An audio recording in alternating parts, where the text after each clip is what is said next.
Hello dear students, welcome back to my YouTube channel. So let's discuss next topic of unit 1 that is electrostatics और start किया है हमने chapter number 4. Chapter number 4 बेटा according to Punjab board ये chapter number 4 है और CBSE के accordingly ये चैप्टर नंबर 2 है. सो 13th और 14th जो लेक्चर नंबर है ऑलरेडी अपलोड कर दिया गया है जो कि यूनिट नंबर चैप्टर नंबर 4 के टॉपिक्स हैं. सो नेक्स्ट टॉपिक डिस्कस करेंगे. इम्पॉर्टेंट टॉपिक है expression for electric potential difference. Electric potential difference का जो एक्सप्रेशन बताएंगे. लास्ट वीडियो के अंदर हमने क्या किया था कि एक ही पॉइंट चार्ज है, एक सिंगल पॉइंट चार्ज की वजह से ही कितना इलेक्ट्रिक पोटेंशियल होगा, क्या वर्क डन होगा एक्सेट्रा. एक पोटेंशियल मतलब एक पर्टिकुलर पॉइंट की बात की गई थी. यहाँ पे क्या होगा, 2 पॉइंट्स की बात करेंगे. सो 2 पॉइंट्स मतलब expression for electric potential difference. Difference कब आएगा, जब आपके पास 2 पॉइंट चार्जेस होंगे. अगर 2 पॉइंट चार्जेस होंगे देन जो है आप लोग फाइंड आउट कर पाएंगे पोटेंशियल. सो चलिए डेफिनेशन लिखते हैं. सबसे पहले बेटा आपको बताना होगा कि इलेक्ट्रिक पोटेंशियल है क्या चीज़. Electric potential difference between the 2 points in an electric field may be defined as. इसे कैसे डिफाइन किया जा सकता है, the amount of work done, जो भी काम होगा पर यूनिट पॉजिटिव टेस्ट चार्ज, एक पर्टिकुलर पॉजिटिव टेस्ट चार्ज की वजह से in moving it from one point to the other, एक पॉइंट से लेकर दूसरे पॉइंट तक हम उसको मूव करवा के लेके आएंगे against the electrostatic force due to electric field. Electric field के अंदर जो भी आप चार्ज रखोगे. सो लिखना क्या है यहाँ पे, ये डेफिनेशन लिखने के बाद आपने क्या करना है, डेफिनेशन स्क्रीन पे शो हो गई होगी. डेफिनेशन लिखने के बाद क्या करना है, यहाँ पर सबसे पहले कोई चार्ज पार्टिकल ले लिया. अब बेटा ध्यान रखो कि पेंसिल और स्केल के साथ ही आपको डायग्राम ड्रॉ करनी है. आप लोग पेन के साथ डायग्राम्स ड्रॉ करते हो which is totally wrong. Final exam में अगर आप पेन के साथ डायग्राम्स ड्रॉ करके आओगे आपके मार्क्स कट जाएंगे. सो ट्राई करो कि पेंसिल के साथ ही बनाए. ट्राई नहीं करना है, पेंसिल के साथ ही बनाना है.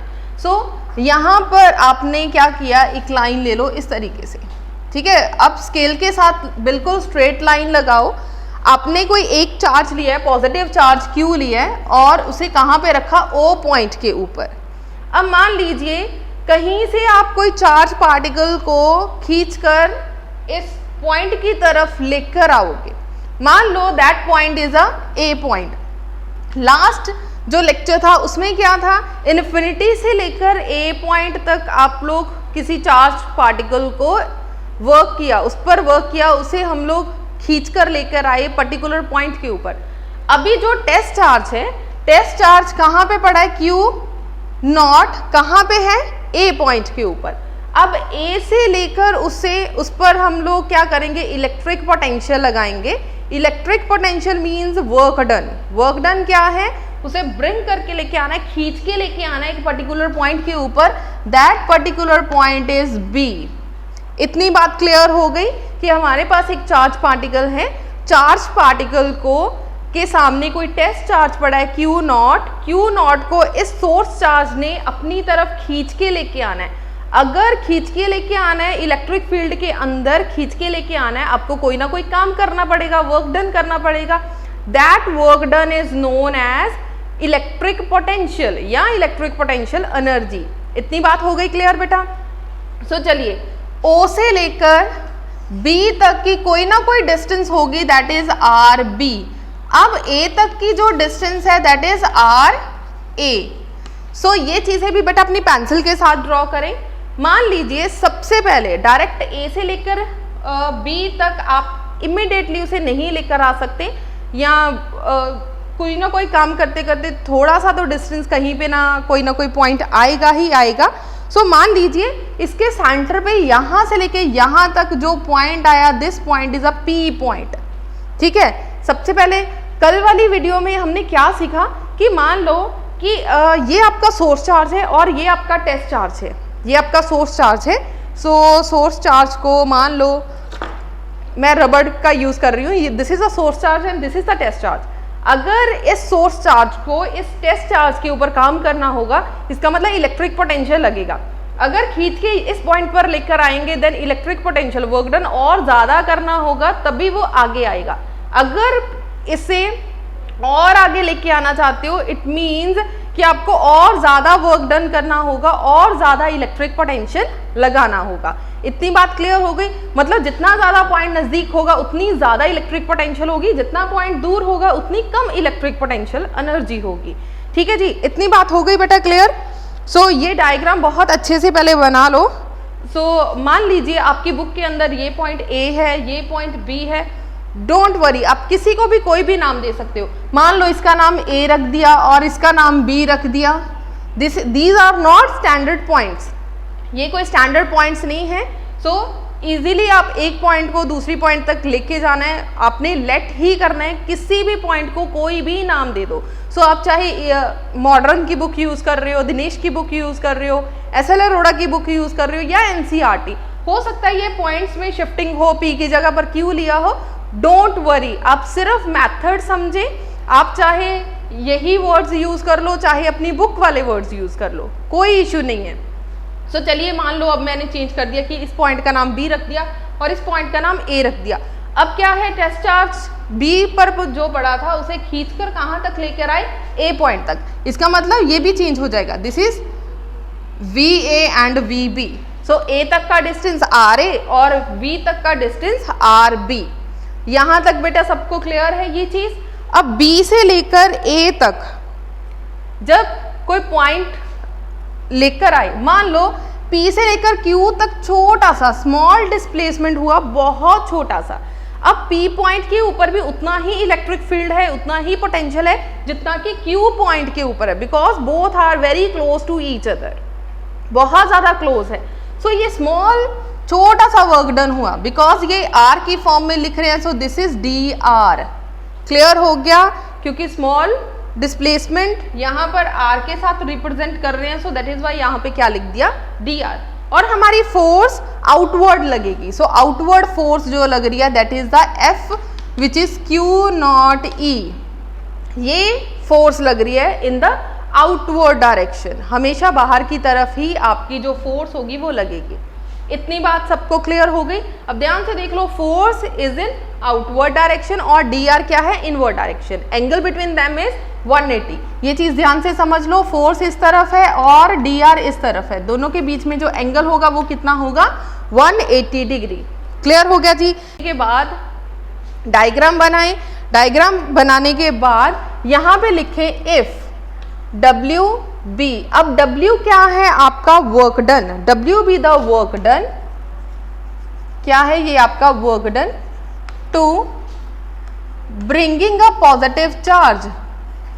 W आपका पर्टिकुलर कोई वर्क डन है जो कि किसी चार्ज को मूव करवाएगा, ब्रिंगिंग स्मॉल या मूविंग भी लिख सकते हो, moving small positive test charge, positive test charge. यहाँ पे जो टेस्ट चार्ज है दैट इज Q0। यहाँ पे आप लोग लिख भी सकते हो कौन सा टेस्ट चार्ज है, Q0 ड्यू टू पॉइंट। मैंने पॉइंट को शॉर्ट फॉर्म में लिखा है, आपने शॉर्ट फॉर्म में नहीं लिखना, आपने फुल फ्लैश लिखना है। कहां से कहां तक लेकर आओगे, B से लेकर A तक, B to A। ये चीज सबको क्लियर हो गई। W क्या है, कोई ना कोई वर्क डन है, WB the work done to moving या bringing, but as your wish, जो वर्ड लिखना चाहते हो लिख सकते हो। Moving small positive test charge. Small positive test charge कौन सा है, ये वाला। Q0 को ब्रिंग करके मूव करके लेके आना है कहां तक, due two point B to A। B से खींचकर A पॉइंट तक लेकर आएंगे। इसका मतलब यहाँ पे कोई ना कोई पोटेंशियल होगा।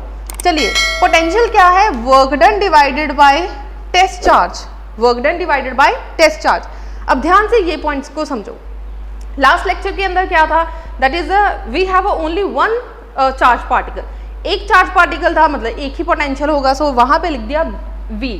अब ध्यान से देखो, यहाँ पे वी हैव 2 पॉइंट्स, एक A पॉइंट है और एक B पॉइंट है।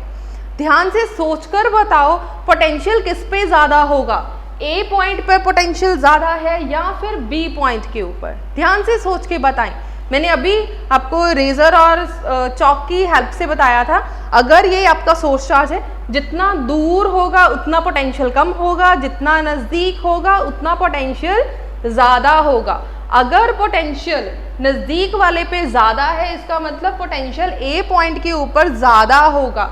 सो क्या लिखेंगे यहाँ पे, V A minus V B. Potential A के ऊपर पोटेंशियल ज़्यादा है, ज़्यादा पोटेंशियल में से लो पोटेंशियल माइनस कर देंगे, which is known as a potential difference. This is a potential difference. ठीक है जी, पोटेंशियल डिफरेंस को डेल्टा वी के साथ भी रिप्रेजेंट कर सकते हो। ठीक है, सो यहाँ पे लिख लो delta V is equal to W divided by Q naught. Delta V means V A minus V is equal to W divided by Q naught. अगर ये वाला स्टेप आप स्किप भी कर दोगे, नो इशू, कोई प्रॉब्लम नहीं है। चलिए जी, यहां तक बेटा सबको क्लियर हो गया। Now according to Coulomb's force, अब कूलम फोर्स क्या बोल रहा है, कूलम फोर्स के अकॉर्डिंगली क्या है, फोर्स किसके इक्वल है, 1/4 पाई एप्सिलॉन नॉट।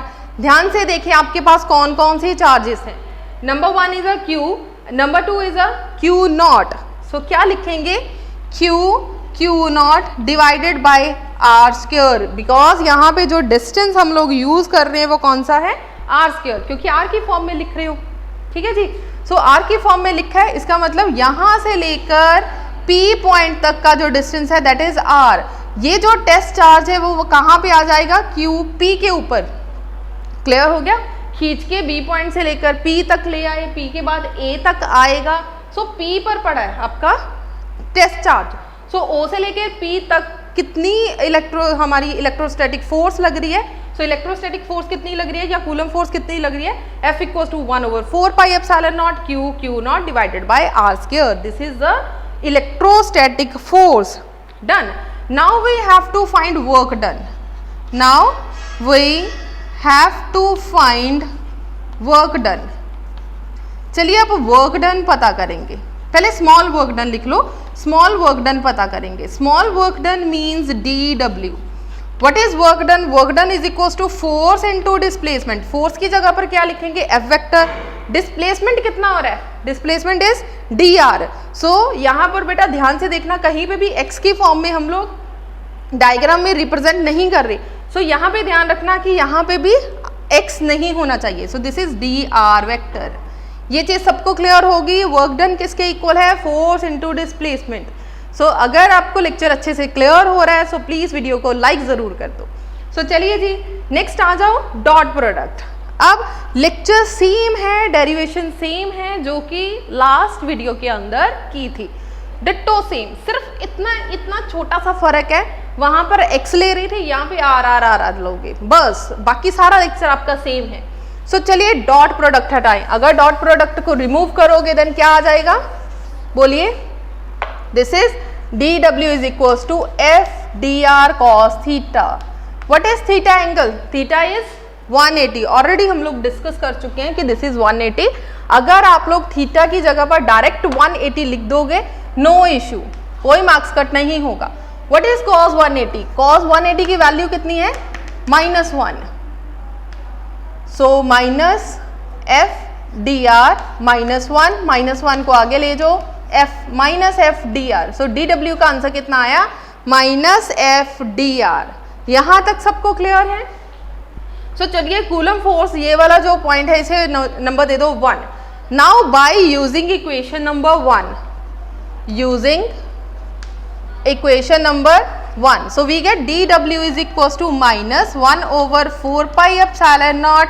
यही वैल्यू यहाँ पे पुट कर दो, Q naught divided by R square dr।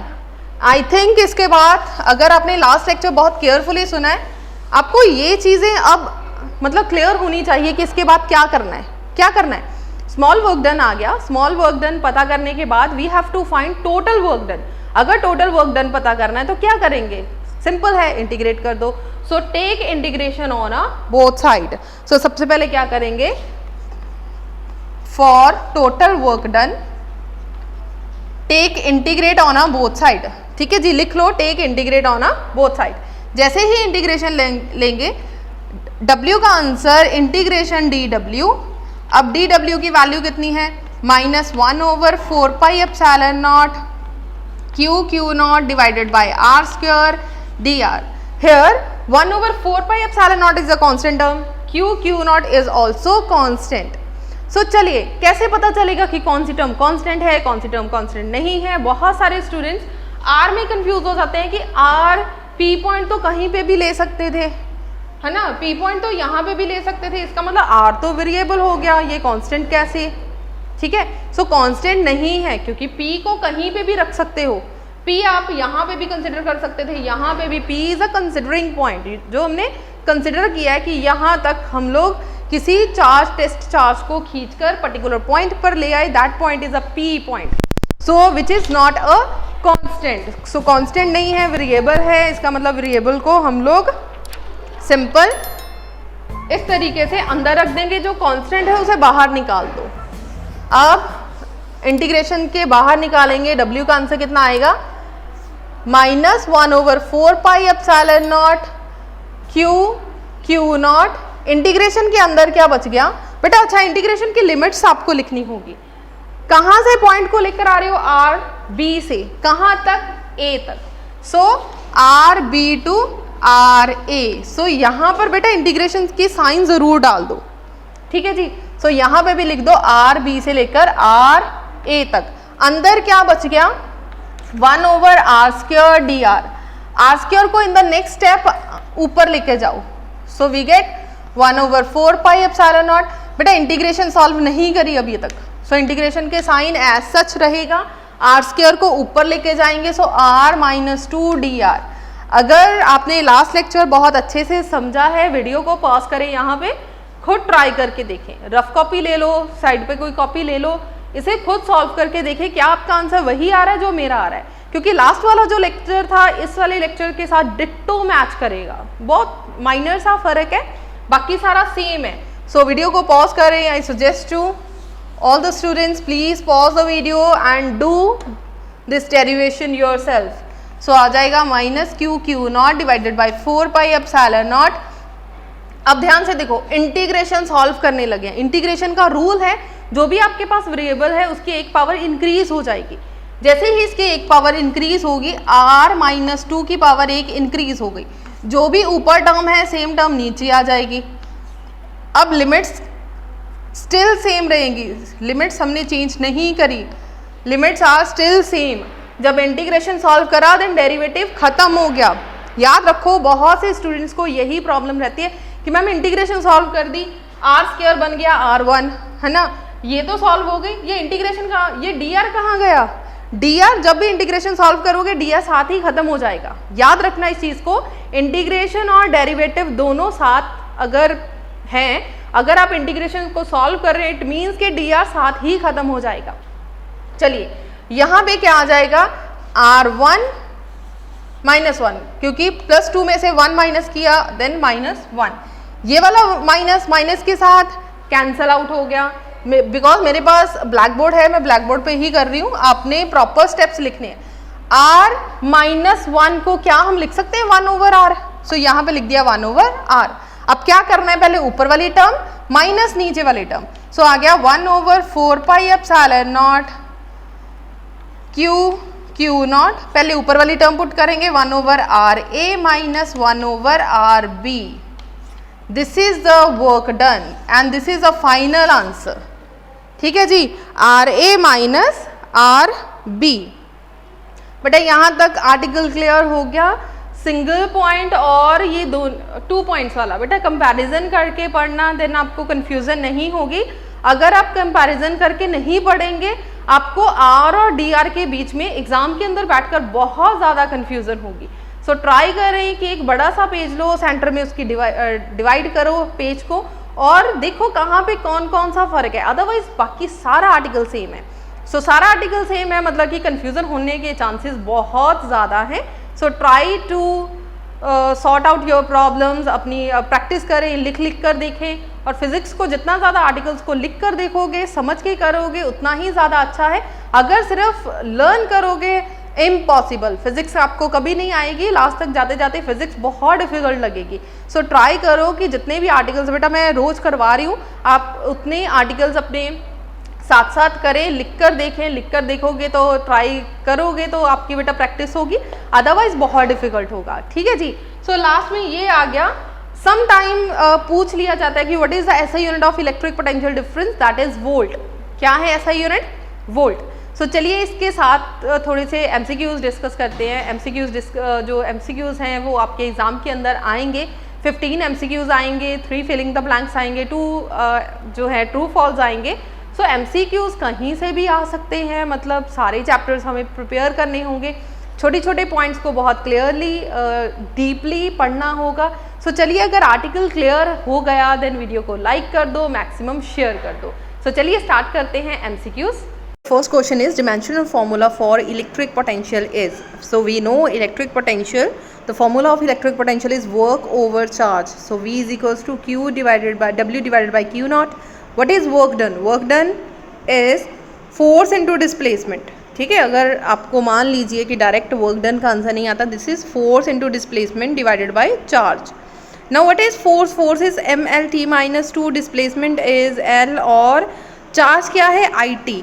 I मतलब कि Q इज इक्वल टू IT है, I मतलब करंट, करंट के यूनिट्स एम्पेयर और टाइम के t, सो AT। ठीक है जी। आ गया m की power 1, l raise to power 1 and l raise to power 1, 1 plus 1 2, ये रहा -2, और ये वाला जो t ऊपर जाएगा then this it will become -1। So -2 -1 कितना हो गया? -3। सो t -3, a अगर ऊपर जाएगा this is a -1। So this is the dimensional formula. Next one is which of the following represent unit of electric potential. So electric potential के units बतानी है। Same formula V is equals to W divided by Q naught, या Q work done के units क्या हैं? Joule, और charge के coulomb, so joule per coulomb. ठीक है जी। So these are some MCQs। So last में हम लोग इस चैप्टर के पूरे MCQs करेंगे। सो चलिए मिलते हैं नेक्स्ट वीडियो के साथ। जाने से पहले वीडियो को लाइक करना है, मैक्सिमम शेयर करना है। अगर चैनल पे फर्स्ट टाइम आए हो तो प्लीज़ चैनल को सब्सक्राइब ज़रूर करें। Thank you so much.